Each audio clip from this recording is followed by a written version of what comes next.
Nurse, अरे रुको रुको, कौन है वहां पर? अरे रुको रुको तो जरा।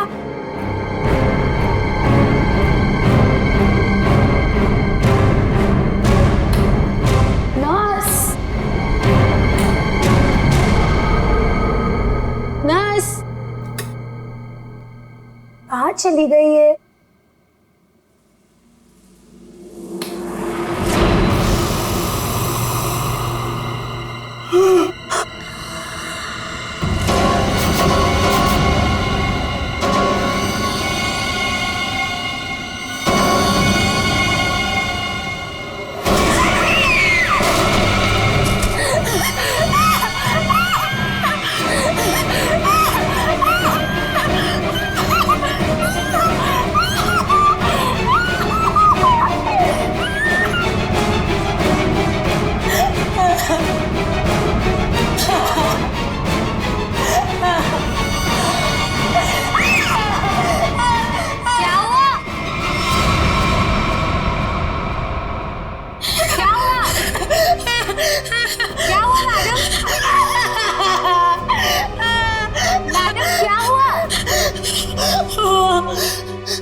एक अजीब सी आत्मा।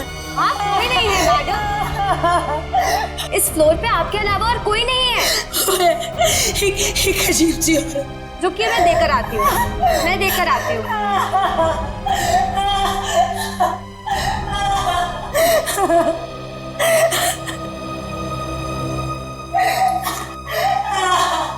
देखिए मैडम, वहाँ पे कोई नहीं है।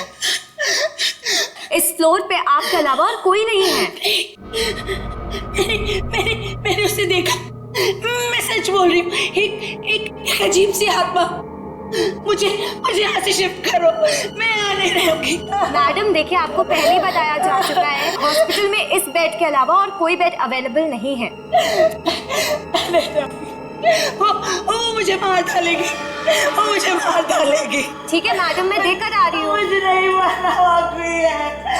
मुझे मार डालेगी। मैडम मैं देकर आती हूँ।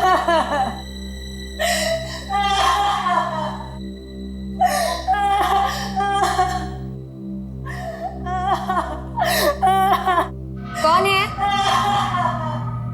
कोई है?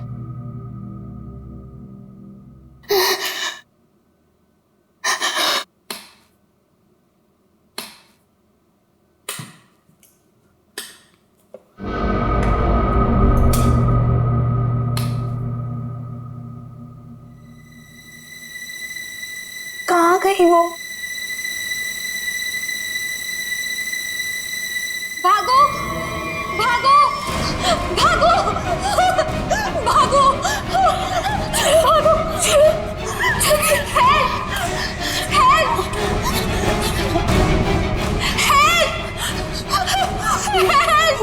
चलो, मुझे मरना नहीं है। चलो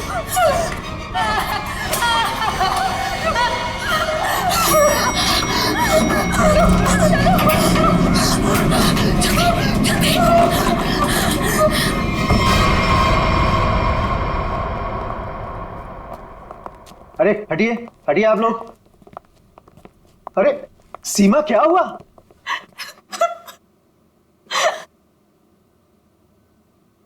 अरे बेटा, क्या हुआ? सर, हम पे हमला हुआ है। हमला? कैसा हमला? किसने किया? नीचे वाले फ्लोर में एक आत्मा है। उसी ने हम दोनों को मारने की कोशिश की। आत्मा? क्या बकवास कर रहे तुम? हॉस्पिटल में आत्मा कैसे हो सकती है? हाँ सर, सोनल सच कह रही है। नीचे कॉरिडोर में एक आत्मा है। सर, अगर हम भागे नहीं होते तो हम मर जाते। एक तो यहाँ पे पगार वैसे भी कम है और दूसरा आत्मा का लफड़ा वैसे भी है यहाँ पे। हाँ भाई, मैं तो अब दूसरी जगह काम ढूंढता हूँ। सीमा, चुप हो जाओ और मुझे ठीक ठीक बताओ कि तुमने नीचे क्या देखा। मैम, बेल बजी और मैं सोनल के रूम में गई। इन्होंने मुझसे कहा कि कॉरिडोर में कोई है, और जब मैं बाहर देखने गई तो कॉरिडोर में कोई नहीं था। कौन है वहाँ?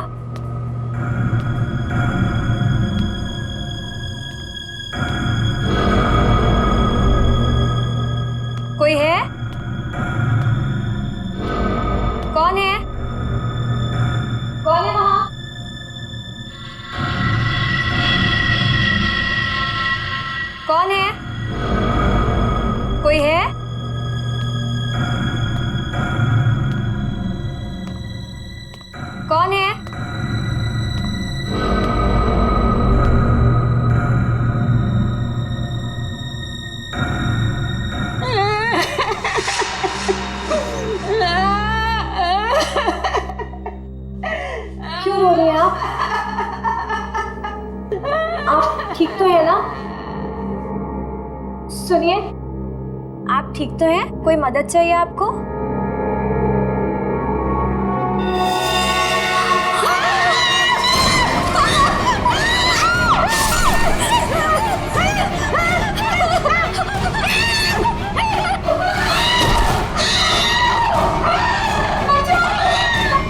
सर आइए। सर, वो 11 नंबर कमरे के सामने ही उस आत्मा ने मेरे ऊपर हमला किया था। सर, मैं नहीं जाऊंगी वहां।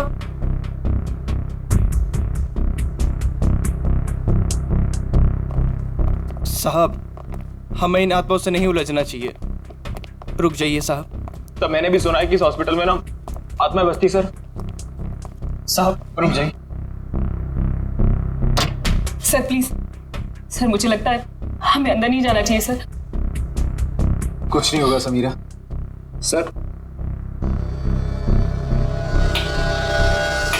ये लाइट क्यों नहीं जल रही?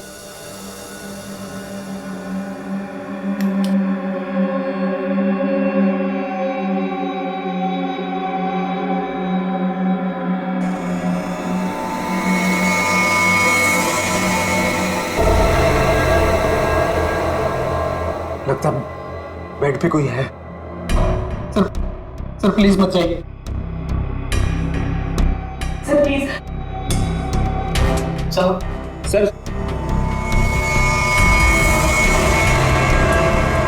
सर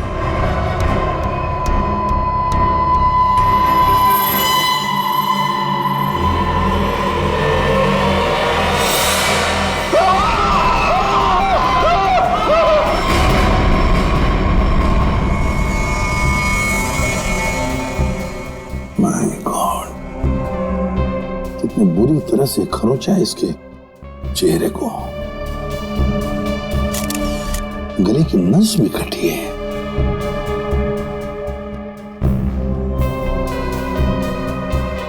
समझ में नहीं आ रहा। क्या सर? पूर्वी, गले की नस जब कटती है तो कितना खून बहता है पता है ना? यहां देखो, इसके गले की नस कटी है लेकिन खून सिर्फ गले के उधर है, इस शर्ट के आसपास, और बस सिर्फ इस बेडशीट पर। ये कैसे हो सकता है? अरे अपने आप को बचाने के लिए वो यहां से वहां इधर से उधर भागा होगा ना, तो खून आसपास तो गिरना ही चाहिए, या तो कुछ भी नहीं है। सर कहीं ऐसा तो नहीं कि ये जब इसकी मौत हुई तो ये बेहोश पड़ा था? सर या फिर इसे कहीं और मारकर बॉडी यहाँ पर छुपा दी हो? नहीं सर। दरअसल हम लोगों ने सारा हॉस्पिटल छान मारा, वो हमें कहीं नहीं मिली। आत्मा जिसे दिखना चाहे सिर्फ उसी को दिखती है सर, और हमने इन सोई हुई आत्माओं को जगा दिया है। हमने ऐसी आत्माएं बहुत देखी है समझी, और सबको बंद करके रख दिया। अच्छा, मनोज के बारे में कुछ बता सकते हो? सर मनोज हमारा पेशेंट था। वो 2 दिन पहले हमारे हॉस्पिटल में एडमिट हुआ। उसे बदन में बहुत दर्द था और उसे सांस लेने में काफी तकलीफ हो रही थी सर। लेकिन सर, हैरानी की बात यह है उसका बेड तो 4थे फ्लोर पर था, नीचे कैसे आ गया? एग्जैक्टली। मैं 2 घंटे पहले सर ऊपर पेशेंट्स की रिपोर्ट चेक करने गया था। मैंने भी मनोज को वहीं देखा था। ये बात किसी को तो पता चलनी चाहिए थी हॉस्पिटल के स्टाफ में से। पता नहीं सर। और ये मनोज ने पेशेंट के कपड़े की जगह डॉक्टर के कपड़े कैसे पहन रखे? ये भी पता नहीं सर। पता नहीं, मालूम नहीं, कम से कम ये तो पता होगा कि हॉस्पिटल के जो सीसीटीवी कैमराज है वो तो चालू है। जी हाँ सर, सिवाय इस फ्लोर के, क्योंकि यहाँ रेनोवेशन चल रही है।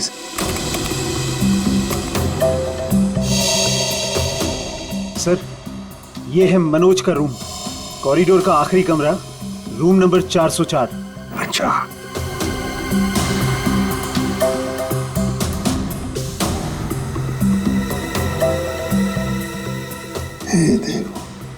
देखो, ये तो मनोज है, वो भी बिल्कुल अकेला। सर ये तो बड़े आराम से चल रहा है, दर्द का कोई नामो निशाना नहीं है।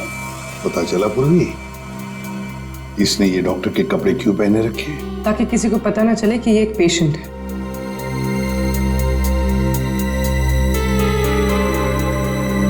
सर इसने कुछ छुपा कर रखा है। रुको, लिफाफे जैसी चीज है, तो क्या लेके जा रहा है वो इस लिफाफे में? मेरा अब 3rd फ्लोर वाला फुटेज दिखाओ जरा। Yes sir.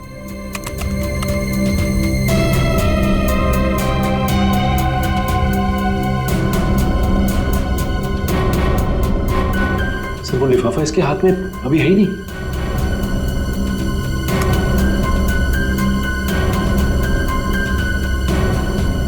क्या हो सकता है उस लिफाफे में?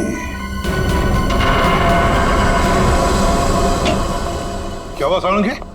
आसमान गिर गया जो इतनी जल्दी बुला लिया? हाँ बॉस, समझो कि आसमान ही गिर गया। क्या मतलब? मतलब यह कि इस आदमी की मौत इन घावों की वजह से नहीं हुई। क्या? तो फिर? ये जो घाव हैं ये इसके मरने के 1 से 1.5 घंटे के बाद बनाए गए। घाव मरने से 1-1.5 घंटे बाद? ओह, तो इसीलिए उस हॉस्पिटल के कमरे में हमें कहीं पर भी खून की छींटें नहीं नजर आई। क्योंकि तब तक खून जम चुका था। गले की नस कट जाने के बावजूद खून ज्यादा नहीं बहा। सालुंखे साहब, तो फिर ये मरा कैसे? आप थोड़ी मदद करो, उठाओ इसको। दे।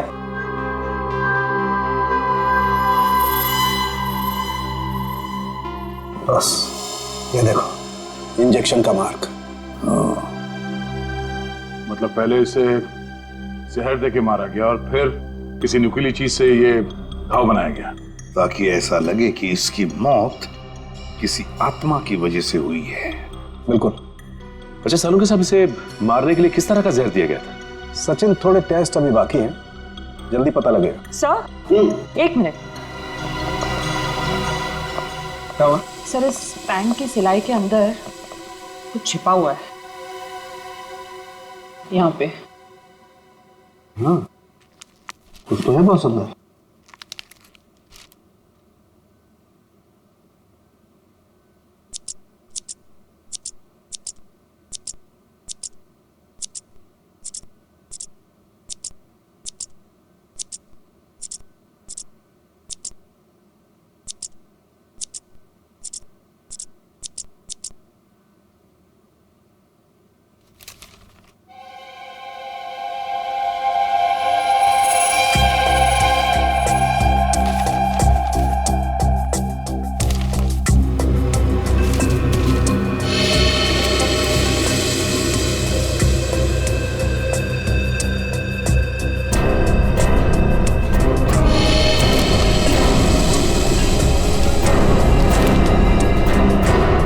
कोरा कागज है। लेकिन सर, कोई क्यों इतनी मेहनत करके ऐसा पेपर अपने पैंट में छुपा कर रखेगा जिसमें कुछ भी ना हो? पूर्वी, ये पेपर जैसे दिखता है वैसे हरगिज हो ही नहीं सकता। जरूर इस पेपर के अंदर कोई ऐसी कीमती चीज छुपी है जो इस मनोज की जिंदगी पे भारी पड़ गई। सर मनोज की कार के जीपीएस सिस्टम को चेक करने से पता चला कि आज से 5 दिन पहले वो 6 घंटा अपनी गाड़ी चलाकर चिन्नौर शहर गया था।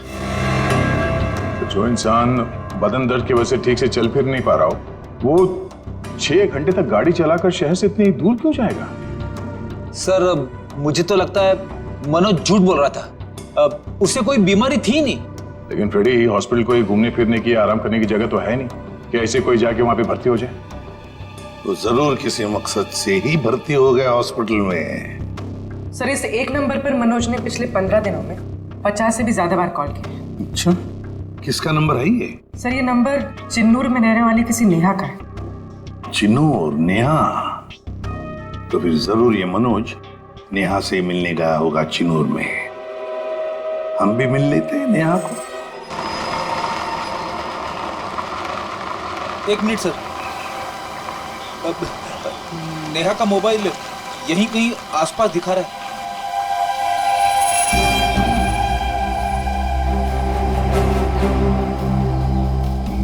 यहाँ आसपास गाड़ी के अलावा तो कुछ भी नहीं। क्या वैसी गाड़ी में तो नहीं? पर सर वो ऐसे वीराने में क्या करने आई होगी? चेक कर लो कार को जरा।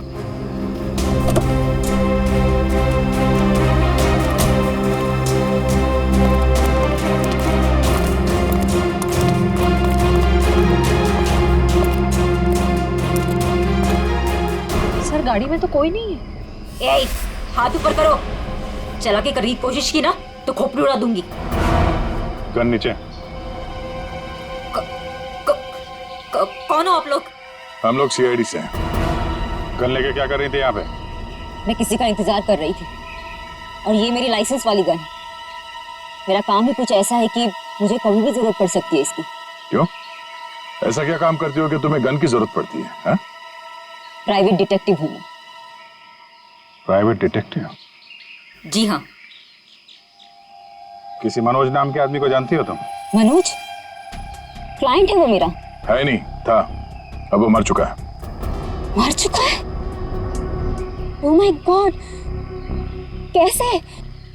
क्या काम कर रही थी तुम मनोज के लिए? उसने मुझे अशोक नाम के आदमी को ढूंढने के लिए हायर किया था। अशोक? कौन है ये अशोक? अशोक कई साल तक जेल में बंद था और जेल से छूटने के बाद ही वो अपना नाम पता सब बदल कर किसी छोटे से शहर में रह रहा था। कि मनोज का एक मुजरिम से क्या कनेक्शन है? वो तो मैं नहीं जानती, लेकिन हाँ, मनोज ने मुझे अशोक के गांव का पता दिया था। वहीं से मुझे पता चला कि अशोक एक छोटे से चिन्नूर नाम के गांव में रह रहा है, नई पहचान बना के। ये वही शहर है ना जहाँ तुम आखिरी बार मनोज से मिली थी? जी सर। सर, लगता है मनोज के खून में अशोक का कोई ना कोई कनेक्शन जरूर है। अच्छा, अशोक की कोई तस्वीर है तुम्हारे पास? जी हाँ।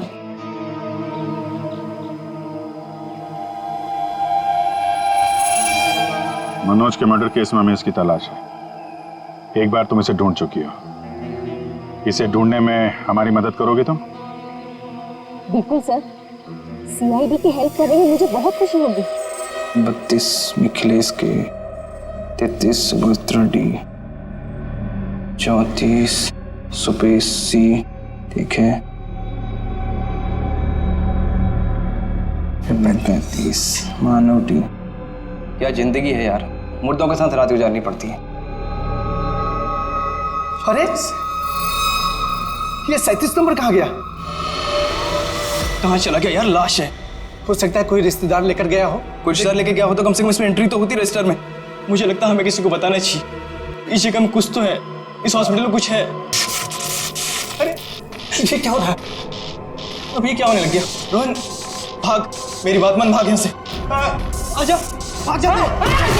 संजय संजय संजय संजय संजय संजय संजय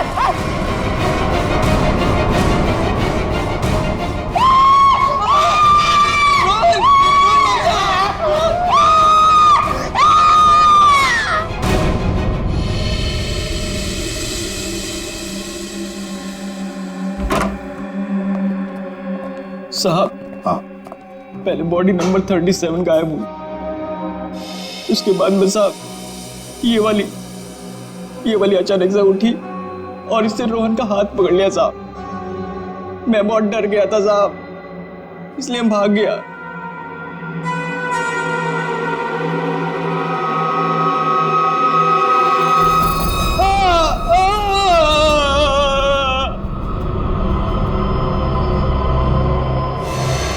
सर, करोज के निशान तो बिल्कुल मनोज जैसे। हाँ, है तो बिल्कुल मनोज जैसे।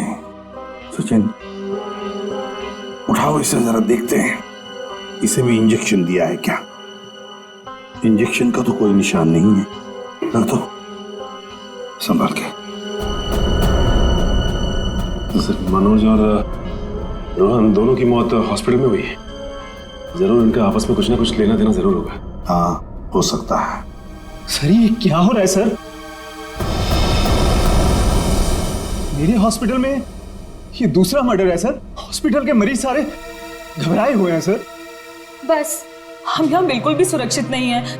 हम सब धरने पर जा रहे हैं। अरे अगर आप लोग धरने पे चले गए तो मरीजों की देखभाल कौन करेगा?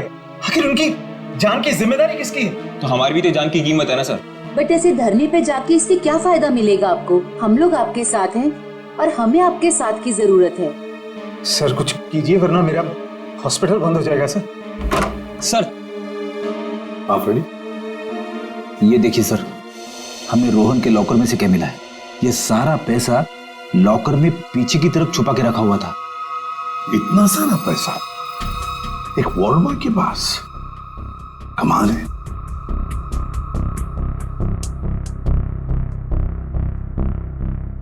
आप में से कोई जानता है इस पैसे के बारे में?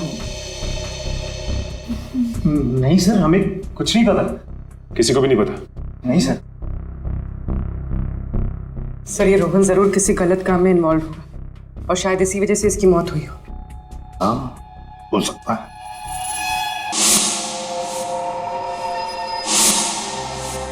याद है मनोज के पास वो एनवेलप था, हो सकता है ये पैसे उस एनवेलप में थे जो उसने रोहन को दिए हो। इस रोहन के घर वालों से मिलना पड़ेगा, जरूर पता चला। नहीं सर, अब तक नहीं, लेकिन नेहा भी अपने तरीके से पता लगा रही है सर। सर, अशोक की तस्वीरें हमने अपने सारे खबरियों को और पुलिस स्टेशन पे भिजवा दी है। ग्रेट। अपूर्वी, कुछ पता चल रहा है इस कोरे कागज के बारे में? नहीं सर, सारे टेस्ट करके देख लिए, कुछ पता नहीं चला। क्यों इस कागज को लेके घूम रहा था वो मनोज? क्या वजह हो सकती है? ऐसा क्या है इस कागज में? क्या हो सकता? एक मिनट, दया, कुछ याद आ रहा है। साउथ अमेरिका में जो ड्रग स्मगलर्स है ना, आपसी बातचीत के लिए वो लोग एक खास तरीका इस्तेमाल करते हैं। पूर्वी, यूवी लैंप लेकर आओ। रेडी? लाइट्स ऑफ करो।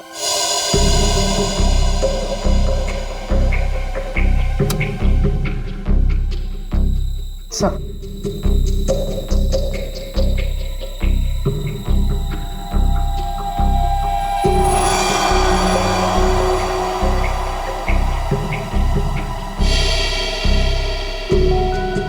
आप ठीक कह रहे थे सर? हाँ सर, ये तो बिल्डिंग का ग्राउंड प्लान है। लेकिन सर बिल्डिंग कौन सी है? नाम तो दिख नहीं रहा है। ये प्लान हमें मनोज के पास से मिला सर, और वो किसी बहाने से उस हॉस्पिटल में रह रहा था। तो कहीं ऐसा तो नहीं कि नक्शा उसी हॉस्पिटल का? देख के तो ऐसे ही लगता है। बस अब पता करना है कि मनोज ने इस नक्शे को इतने संभाल के क्यों रखा। बहुत दिनों से मेरी बीमारी का इलाज चल रहा है। इलाज में बहुत ज्यादा पैसे खर्च होते हैं। अब इतना खर्चा हम जैसे गरीब इंसान के बस की तो बात नहीं है। इसलिए रोहन बहुत चिड़चिड़े हो गए थे। लेकिन फिर अचानक से रोहन के पास कहीं से बहुत सारे पैसे आ गए थे। तो आपने कभी पूछा नहीं उनसे कि इतने सारे पैसे कहाँ से आए उसके पास? मैंने पूछा, लेकिन हर बार वो बात को टाल देते। सर ये इतनी सारी दवाइयां अंदर छुपा कर रखी गई थी।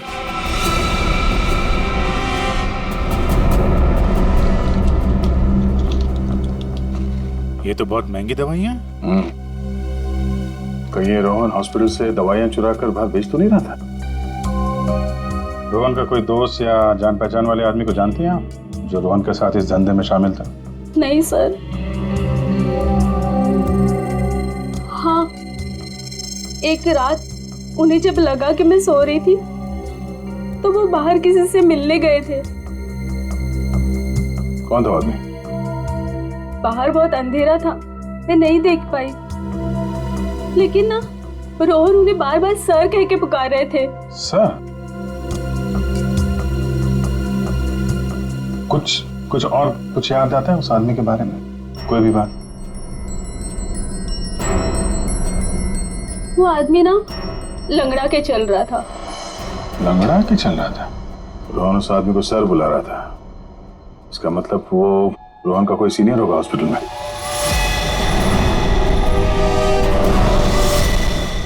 अरे सर, उस हॉस्पिटल का प्रबंधक विजय, वो भी तो लंगड़ा के चलता था। विजय? क्या बेकार की बातें कर रहे हैं सर आप? मैं अपने ही पेशेंट्स को मार के अपने हॉस्पिटल को बदनाम क्यों करूंगा? क्या बात है मिस्टर विजय, आप तो बहुत ही भले आदमी हैं। अगर आप अपने हॉस्पिटल के बारे में इतना ही सोचते हैं तो ये बताइए कि अपने ही हॉस्पिटल के दवाइयों की कालाबाजारी क्यों कर रहे हो? दवाइयों की कालाबाजारी? मैं कुछ नहीं जानता यार। एक सवाल से ही दादा पापा हो गया इनका। देखो विजय बाबू, रोहन की पत्नी से हम लोग मिल चुके हैं। उसने रोहन के साथ झगड़ा करते हुए तुम्हें खुद देखा है। हॉस्पिटल का स्टाफ, डॉक्टर्स सब दवाइयों की चोरी को सही बता रहे हैं, समझे? तुम्हारी पोल खुल चुकी है मिस्टर, और हम ये भी जानते हैं कि तुम्ही ने रोहन को इन सब में फंसाया है। अब जरा सोचिए, हॉस्पिटल की कितनी बदनामी होगी जब लोगों को पता चलेगा कि यहाँ का प्रबंधक खुद हॉस्पिटल को लूटने में लगा हुआ है, यहाँ की दवाइयाँ चोरी करके बाजार में बेच देता है। अब आप खुद कबूलोगे या हमारे पास और भी तरीके हैं मुंह खुलवाने के? मुझे माफ कर दीजिए सर, मुझसे गलती हो गई। वो कुछ दिनों से मेरी फाइनेंशियल पोजीशन ठीक नहीं थी, इसलिए ये सब करने के अलावा मेरे पास और कोई चारा भी नहीं था। तो रोहन को तुमने हिस्से के लिए मार दिया? नहीं सर, मैंने किसी को नहीं मारा। इन हत्याओं से मेरा कोई लेना देना नहीं। वो तो कुछ दिन पहले मनोज मुझसे मिलने आया था और कह रहा था कि उसे इस अस्पताल में दवाइयों की चोरी के बारे में पता चल गया है। तो उसे पता चल गया था कि तुम ये सब कर रहे हो? नहीं सर, उसे ये पता चल गया था कि अस्पताल नुकसान में चल रहा है। वो इसे खरीदना चाहता था। फिर बेचा क्यों नहीं? वो इसे गिराकर एक कमर्शियल बिल्डिंग खड़ी करना चाहता था। तो तुम मान गए? नहीं सर, मैंने मना कर दिया। तो फिर जो आदमी इस हॉस्पिटल को खरीदना चाहता था वो मरीज बनके यहाँ भर्ती क्यों हुआ? ये मुझे पता नहीं मैडम। अब अगर इलाज करवाने के लिए कोई हॉस्पिटल में आता है तो हम उसे मना कैसे कर सकते हैं? जो मनोज के हाथ में लिफाफा दिखा था, हो सकता है वो पैसे उसने रोहन को इसलिए दिए हों कि दवाओं की चोरी के पीछे जो असली मुजरिम है उसे वो एक्सपोज कर सके। अगर ऐसा होता तो ये हॉस्पिटल बदनाम हो जाता और ये हमेशा के लिए बंद। जो दो लोग ऐसा कर सकते थे वो तो रहे नहीं। अब तो कोई बचा भी नहीं है जो तुम्हारी पोल खोल सके। क्यों? मैं अपने बच्चों की कसम खा के कहता हूं सर, मैंने किसी को नहीं मारा। मैं बेईमान हो सकता हूं लेकिन हत्यारा नहीं सर। लगता तो है ये झूठ नहीं बोल रहा है। ये मनोज किसी अशोक को ढूंढ रहा था ना?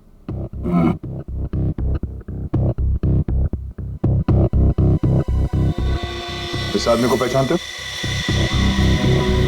मैंने इसे देखा है कहीं। अरे हाँ, ये तो समीरा का दूसरा पति है। कुछ दिन पहले हॉस्पिटल में आके इसने हंगामा किया था और सिक्योरिटी को बुलाकर इसे बाहर निकलवाना पड़ा था। समीरा? अरे सर, ये वही औरत थी जो बार बार आत्मा का नाम लेके सबको डरा रही थी। अच्छा, सबको डरा रही थी? इस समीरा जी से मिलना होगा।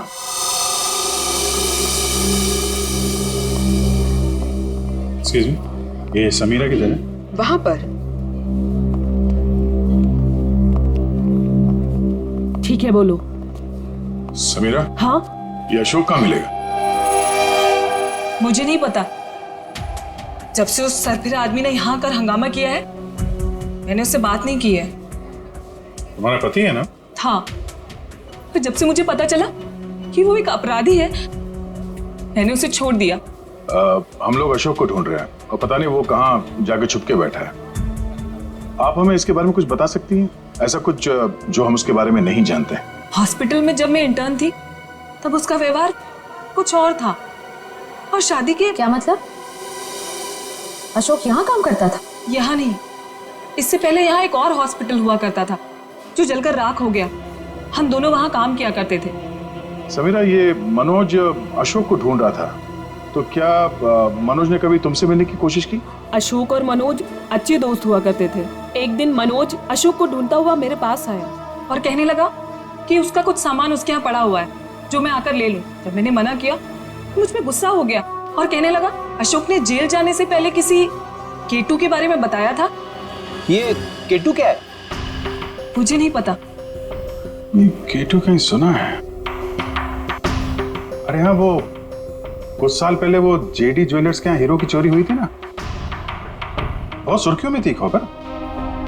उसमें से एक हीरे का नाम था केटू। हाँ सर, केटू हीरा। मुझे याद है सर, ये खबर तो हर न्यूज चैनल पे थी और मीडिया वालों ने इसका नाम केटू केस रखा था। और ना तो उन चोरी हुए हीरों का कुछ पता चला और ना ही उन चोरों का। तो कहीं अशोक और मनोज, इन लोगों ने तो नहीं उड़ा दिया हीरा?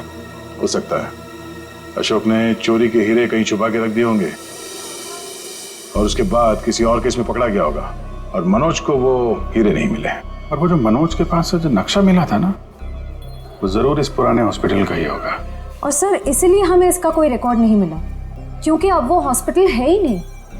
और शायद अशोक ने वो हीरा इसी हॉस्पिटल में छुपा दिया होगा और इसलिए मनोज इस हॉस्पिटल को खरीदना चाहता था और जब ऐसा नहीं हुआ तब वो इस हॉस्पिटल में पेशेंट बनकर आया हीरे को ढूंढने के लिए। और किसी को इस बात की भनक लग गई और उसने मनोज को मार दिया। सर वो हाँ?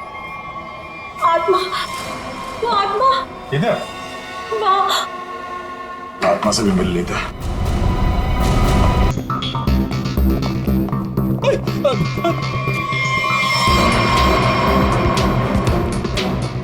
सर यहाँ तो रास्ता बंद है, गई कहाँ वो? आत्मा कहीं भी जा सकती है, कहीं भी आ सकती है।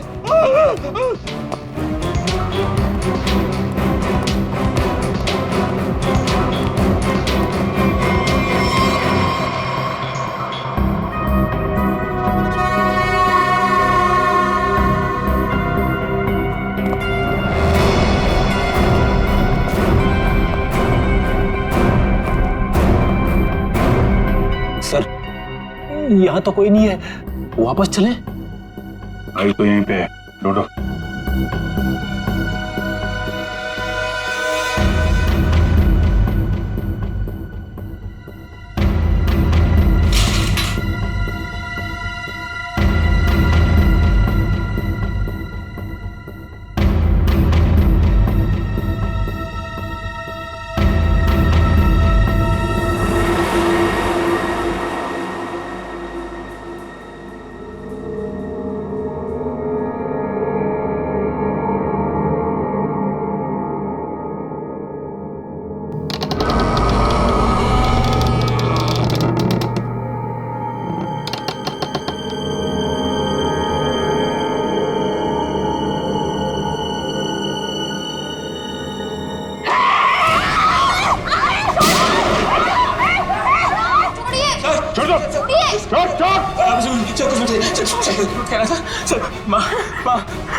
माँ छोड़ दे इसे।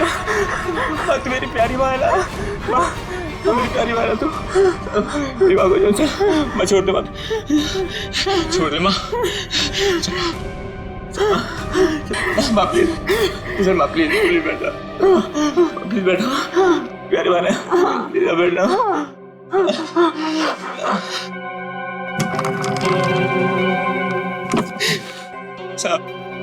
साहब मेरी माँ की दिमागी हालत बहुत खराब है साहब। साहब मैं बहुत गरीब हूँ साहब। साहब मेरे पास इतने पैसे भी नहीं है कि अपनी माँ का इलाज करा सकता था साहब, इसलिए मैंने इसे यहाँ पे छुपा के रखा साहब। साहब जब ये 2-3 बार यहाँ से छूट के भाग गई तो लोगों ने इसे आत्मा समझा साहब। चलो सर, एक बात तो पक्की हो गई, यहाँ पे कोई आत्मा नहीं है। साहब प्लीज मेरी माँ को माफ कर दो साहब, इसकी कोई गलती नहीं है साहब। मैं मानता हूँ कि साहब मेरी माँ को ना दौरे आते हैं, पर ये साहब किसी का खून नहीं कर सकती साहब। ठीक है तुम परेशान मत हो, तुम्हारी माँ की देखभाल का बंदोबस्त हम लोग करेंगे, ठीक है? साहब मैं आपका ये एहसान कभी नहीं भूलूंगा साहब। नहीं एहसान की बात नहीं है, ये तो हमारा फर्ज है। और हो सके तो तुम भी किसी की मदद कर देना। सर लेकिन अब तक हमें खूनी का पता नहीं चल पाया है। वो खूनी भी यही होगा और लूट का माल भी यहीं कहीं छुपा के रखा होगा। वो लूट का माल? वो कुछ देर पहले मैंने ना वो खोदने की आवाज सुनी थी साहब। कहां पे?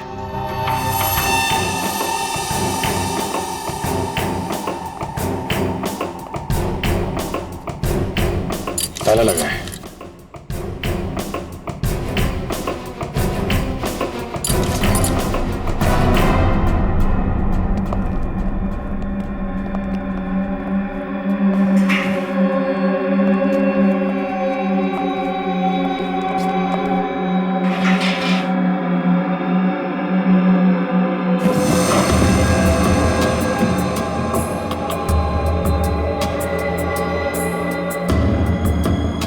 यहाँ पे कुछ है?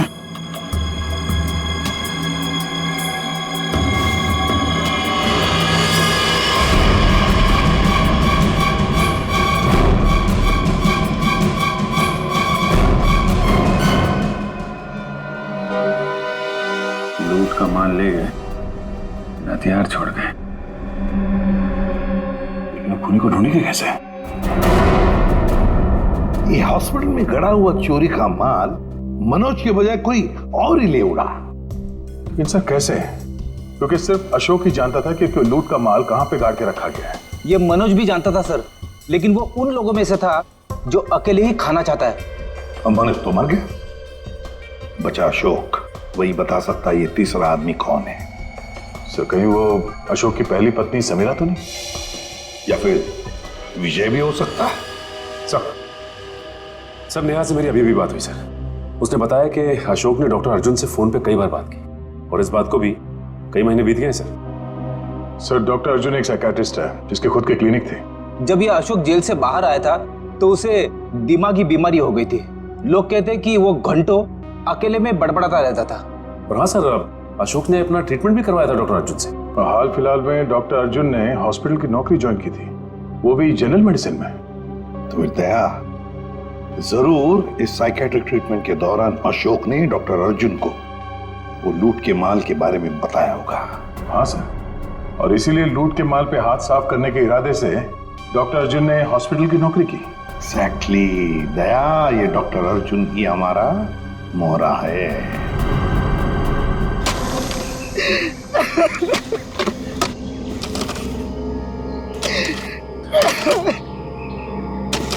तुम ऐसा क्यों कर रहे हो मेरे साथ? मुझे प्लीज जाने दो। तुझे जाने दूं? तू ही तो वो बलि का बकरा है जो मुझे जेल से बचाएगा, और मैं तुझे ही जाने दूं?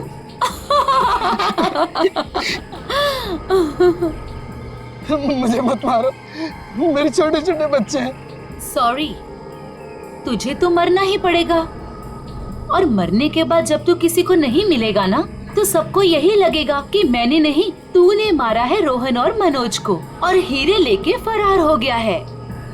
कौन से हीरे? देखो मैं इस बारे में कुछ भी नहीं जानता। तू कुछ भी नहीं जानता इस बारे में, मगर दुनिया को तो यही लगेगा कि तू सब कुछ जानता है। और मैंने ऐसा प्लान बनाया है कि दुनिया को यही लगेगा कि तू इस देश को छोड़ के भाग चुका है। मुझे प्लीज जाने दो, मुझे मत मारो। देखो मैं तुमसे प्रॉमिस कर रहा हूँ, मैं किसी से कुछ भी नहीं कहूँगा। डर मत, ज्यादा दर्द नहीं होगा तुझे। यकीन नहीं होता तो अशोक से पूछ ले, जिसकी लाश सामने ही दफनाई है मैंने। Good bye Arjun.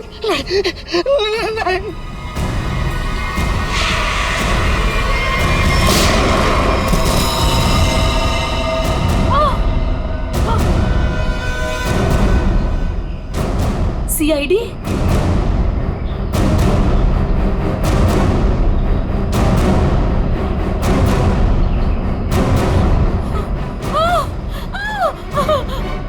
इतना आसान नहीं है सीआईडी के हाथों से बच निकलना।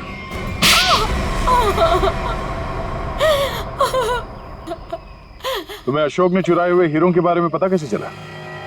सर, अशोक जेल से छूटने के बाद मुझसे मिला था, और वो बहुत अकेला और बहुत परेशान था सर। और सर, वो मुझसे प्यार भी करने लगा था, और मेरे लिए वो अपने आप को सुधारना भी चाहता था। अशोक को मैं पहले से जानती थी, और वो मुझसे प्यार भी करता था। और एक दिन नशे की हालत में मुझे उसने उन हीरो के बारे में बताया। और तुम्हारे मन में हीरो का लालच आ गया, क्यों? हाँ सर, उन हीरो को बेच के मैं अपने सारे सपने पूरे करना चाहती थी। लेकिन इसके लिए अशोक को क्यों मार दिया तुमने? सर, मैं डर गई थी। मुझे ऐसा लगा कि शायद वो नशे की हालत में किसी और को ना बता दे हीरे के बारे में।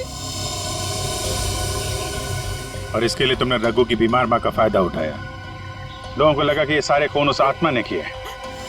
हाँ सर। डॉक्टर विजय और रोहन दवाइयों की कालाबाजारी करते थे, इसके बारे में तुम्हें पता चल गया था। इसलिए रोहन को मारने से सारा शक डॉक्टर विजय पे जाता। हाँ? मोहरे तो अच्छे बिछाए थे और चाल भी अच्छी चली थी, लेकिन मगर आप लोगों ने आके यहाँ पे मेरा सारा खेल बिगाड़ दिया। अशोक तुम्हारे प्यार के लिए सुधरना चाहता था, और तुमने हीरों के लिए उसे ही जान से मार दिया। पैसों के लालच में आकर तुमने 3-3 लोगों का खून किया है। फांसी होगी तुम्हें, फांसी।